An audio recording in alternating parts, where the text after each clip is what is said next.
Bueno, Oscar Ronderos, diputado de la Asamblea Nacional por el Estado de Nueva Esparta, además vicepresidente de la Comisión de Finanzas. Antes estaba Oscar en la Comisión de Energía y Petróleo y creo que algunas cosas pudiéramos conversar de ello, pero nos acompaña, digo, para hablar de temas de lo, yo te diría que de lo cotidiano, porque este día a día que estamos viviendo, sobre todo con los últimos episodios que se han conocido, son como para decir, bueno, ya el país está llegando a un momento en que no sé qué más pueda. Que más nos falta por ver. Que más nos falta por ver, en ese sentido dices tú. Bueno, así que bienvenido. ¿Qué piensas de todo esto, no? Ya entramos en otra etapa de este proceso de denuncias, de corrupción, en fin, hay detenidos, hay imputaciones. ¿Qué ha pasado allí? Bueno, esto empieza porque la situación del PDVSA es una situación que no es transparente como consecuencia de las sanciones.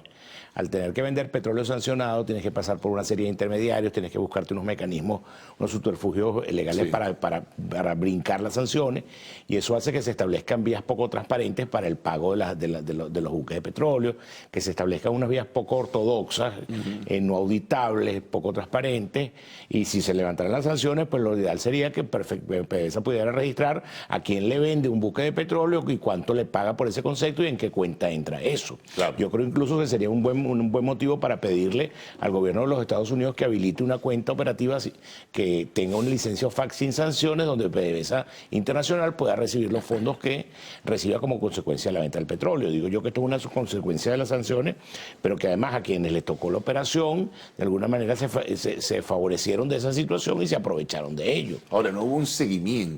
Si tú sabías, o por lo menos autorizadas en el alto nivel, que esas operaciones se hicieran con este tipo de empresas de poca transparencia, oye, había que hacer un seguimiento sostenido, y por lo que se ha publicado, que es el único afinque que tenemos a la mano, es que hay cuentas por cobrar desde el año 2020, ya estamos en 2023, que son cifras asombrosas para muchos, para otros a lo mejor no tanto, pero sí son muy altas, de 21.200 millones de dólares, de acuerdo a un documento confidencial que publicó una agencia de noticias. Después el diputado Escarra hablaba de 23.000, bueno, y no había un seguimiento de eso. Interpretado también, ¿no? Ah, bueno, pero... Entonces, yo lo que creo es que hay poca transparencia, hay poca información, y no hay información oficial, y eso es muy dañino para la gestión pública.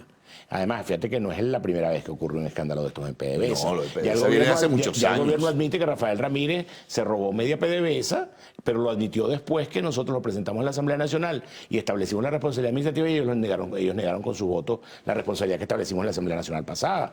Y luego el gobierno descubre que Rafael Ramírez se robó media PDVSA cuando se desmarcó del gobierno y decidió ser precandidato presidencial y asumir que tenía una postura antigobierno. Entonces, bueno, no puede ser... ¿Pero qué es eso, complicidad? No, es que es un... ¿O les da miedo que sepan que un funcionario de alto nivel se está robando los reales? Bueno, pero si lo de Rafael Ramírez ellos mismos lo admiten. Yo lo que siento es que hay una inacción de los órganos de la Administración de Justicia. El Ministerio Público está en deuda con Venezuela. ¿Qué pasa con la imputación de Ramírez? ¿Dónde está el requerimiento internacional del país donde vive? ¿Qué pasa con, así como estamos viendo? Ellos dicen que se ha hecho a través del TSJ y todo ello, pero que en los tribunales italianos... En fin. Es muy poco eficiente, es la verdad. Y como te digo, no es la primera vez que ocurre. Hay antecedentes desde el Plan Bolívar 2000, sí, empezando el gobierno del presidente Chávez, hasta esto que estamos viendo hoy. Y en la mayoría de los casos son situaciones admitidas por el propio gobierno. Ahora, fíjate tú, bueno, hay detenidos, hay imputados ya, etcétera, etcétera. ¿Y qué pasa con el ministro de Petróleo renunciante, Tarek El Aissami? Bueno, no se sabe, en este momento está en un limbo y no tenemos información oficial. Como te decía, hay muy poca información oficial que nos permita saber a qué atenernos. Sí, porque de los detenidos ubican a ese entorno muy cerca de él. Es lo que públicamente se ha dicho. Es lo que se ha dicho públicamente, pero no tenemos ningún elemento de juicio concreto para poder decir cuál es la situación. Claro. Ahora, ¿cómo evitar? Se ha derogado esa comisión de reestructuración que anunció Maduro en su momento y que presidía Tarek El Aissami. Ya hay un decreto en Gaceta Oficial, se ha derogado, se ha eliminado. Viene otro proceso de reestructuración. ¿Cuáles son las garantías para decirlo gráficamente, que no le vuelvan a meter la mano al pote? Bueno, yo creo que la primera es que tiene que existir una situación de transparencia. ¿La Contraloría qué papel juega? La Contraloría tendría que tener un seguimiento concreto de qué operaciones se realizan directamente en PDVSA. Acuérdate que PDVSA no es propiamente un órgano de la administración pública, sino es una empresa del Estado. En consecuencia, tiene mayor liberalidad para manejarse como empresa del Estado que es. Pero sí creo que requiere de un seguimiento mucho más cercano y requiere de mucha más transparencia. Yo escuchaba ayer una declaración del nuevo presidente de PDVSA que me alegró diciendo que él va a intentar llevar a PDVSA a los estándares internacionales. Y eso implica que tiene que ser auditable, eso implica que tiene que ser transparente, eso implica que tiene que ser una empresa que pueda ser presentada frente a los ojos del mundo. Y además el tema, por ejemplo, de las asociaciones internacionales y de las asociaciones con empresas transnacionales sin ningún complejo. Hoy Venezuela no tiene el dinero para invertir en la exploración petrolera y estamos produciendo apenas 700.000 barriles. Acuérdate que la meta que se había fijado el año pasado era de 1 millón de barriles, a la cual no llegamos. En consecuencia, yo creo que hay que flexibilizar con la posibilidad. Yo no hablo de privatización, hablo de asociación con empresas. Porque tampoco hay que tenerle miedo a la palabra, pero si a una asociación estratégica. Una asociación estratégica. Tú eres el Estado, tú conservas la mayoría accionaria, claro, pero además tu socio privado tiene que tener la posibilidad de repatriar sus ganancias, claro. Tiene que tener la posibilidad de invertir con confianza, es decir, darle garantías a los inversionistas privados y a la gente que maneja el tema petróleo. O sea, el tema petróleo no es un tema sencillo, ese es un tema que tiene que venir empresas especializadas en todas partes del mundo y que puedan venir y que todas tramiten su licencia OFAC o busquen la forma de venir a Venezuela como lo hizo Chevron. Ojalá pudieran las empresas europeas tener las mismas posibilidades que tiene Chevron de explorar y explotar petróleo en Venezuela. Ahora, Oscar, para esas inversiones se requieren, pregunto, a lo mejor tú tienes mayor conocimiento en ese sentido, que se desmonten las sanciones. Yo creo que lo ideal sería que se desmontaran todas las sanciones, pero mientras no se desmonten las sanciones, perfectamente podrían trabajar a través de licencias como lo viene haciendo Chevron. Le acaban de otorgar una licencia a Trinidad para el tema del gas de Eni, Repsol y Shell. En consecuencia, creo que esos son iniciativas interesantes que deberíamos aprovechar y que deberíamos intentar profundizar. Incluso convocar a las empresas transnacionales petroleras a que vengan a invertir en Venezuela en un mercado petrolero donde el precio del petróleo está muy alto, porque hay 3 grandes productores sancionados: Rusia, Irán y Venezuela. En consecuencia, creo que entre la situación de Rusia en guerra con Europa y la situación de Irán, donde hay un fundamentalismo religioso, nosotros somos tal vez el menos complicado. Sí, bueno, el tema está en que si gobiernos internacionales, particularmente el de los Estados Unidos, se flexibiliza aún más. Esta misma semana decía Maduro, bueno, si no hay levantamiento de sanciones y no hay entrega del dinero que se aprobó, por cierto, en el memorándum de entendimiento con la oposición, nosotros no vamos a volver a sentarnos en la mesa de negociaciones. Colombia está planteando un mecanismo de una conferencia internacional, lo decía Colombia está planteando un mecanismo tal vez un poco más amplio donde participamos todos los actores. ¿Qué pasa? ¿Que Colombia, dices tú? Sí. Se vislumbra así. Sí, en México no participan todos los actores de la oposición, por lo menos. Está solamente la oposición radical, que hasta ayer decía que no había que ir a elecciones y ahora está convocando una primaria. ¿Será que no se han dado cuenta que la ausencia de reconocimiento de los Estados Unidos le impide votar a los 700.000 venezolanos que viven en los Estados Unidos? Se están despertando tarde. Imagínense, si no hubiera ganado Petro en Colombia, Duque nos diría que todavía los venezolanos, los 2 millones de venezolanos que viven en Colombia, tampoco podrían votar. Tiene que darle gracias a Dios que ganó Petro para ver si los 2 millones de venezolanos que viven allá pueden votar. Bueno, hagamos una pausa, Oscar, y regresaremos enseguida. Estamos con Oscar Ronderos, diputado de la Asamblea Nacional, vicepresidente de la Comisión de Finanzas.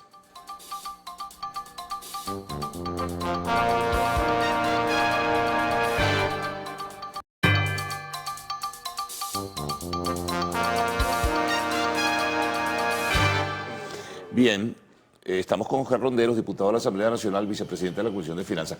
Todo esto, Oscar, que conversábamos en el segmento anterior, ¿cómo incide al final de cuentas en las finanzas, en los recursos, en la ejecución de un presupuesto de la nación? Bueno, la imposibilidad de la comercialización de nuestro petróleo en el mercado internacional hace que el gran mecanismo de redistribución de las finanzas en Venezuela, que era el petróleo, como consecuencia de que el petróleo es de todos los venezolanos y el Estado funciona como un agente redistribuidor de esa riqueza entre todos nosotros, simple y sencillamente tenemos un Estado fallido porque no puede vender su petróleo en el mercado internacional.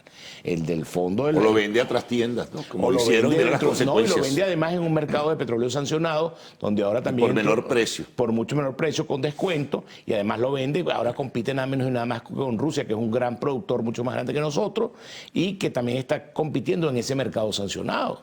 Entonces, se nos hace mucho más cuesta arriba poder competir en ese mercado productor, que tenés otro gran productor que tiene mucho más músculo que nosotros, que es Rusia, Rusia, que también está accediendo a ese mercado porque también tiene sanciones. Yo creo que el tema es de flexibilidad de parte y parte, de flexibilidad de los estadounidenses o del gobierno de los Estados Unidos, mejor dicho, y también de parte del gobierno venezolano. Claro, y ese gran mercado está allí.